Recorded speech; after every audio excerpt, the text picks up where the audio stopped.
A Citroen that can rival the Mini. The French have got to be joking, haven't they? Well, maybe not. Check this out.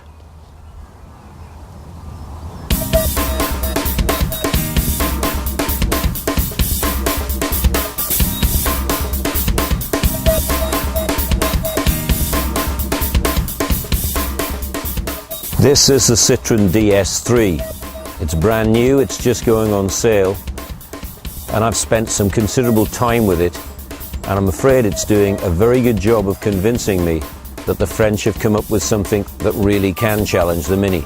As you can see, they're very similar in size and in profile.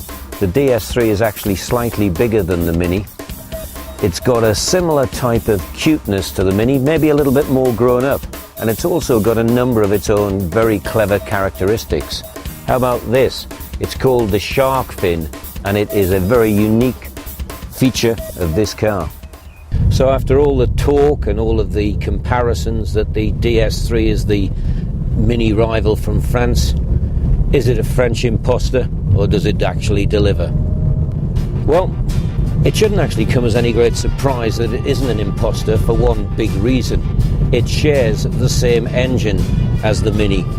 This one has the same engine as the Mini Cooper S, 150 brake horsepower, and that means it's got the performance to match the Mini immediately.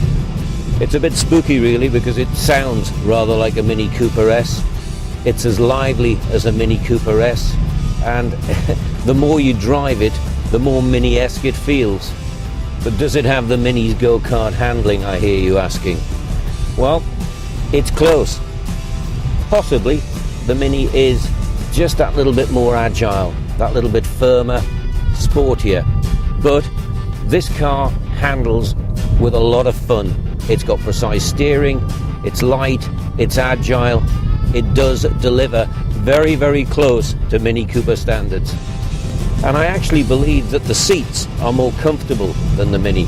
They seem to fit round you, they're more supportive, which makes it a better car to drive long journeys in. When it goes to practicality, well, it's never been a Mini strong point. The DS3 is better, not massively so, but it's better, it's significantly enough to make you notice. The boot space is 285 litres compared to 160 litres. My partner tells me that can make a difference when it comes to shopping bags. Another big surprise is just how upmarket the car feels inside. This is a step up for Citroen quality. The whole thing about the DS range is that it's going to sit above the normal Citroen range, and it does that very, very clearly in this car. It has a premium feel to it, dare I say almost Germanic.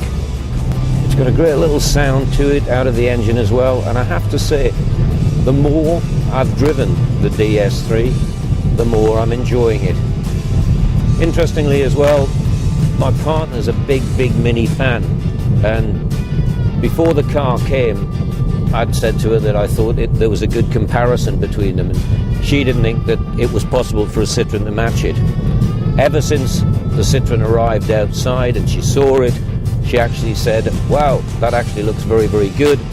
But the clincher, she went out on her own to drive the car and came back, and she just smiled and said, that is a proper rival for the Mini.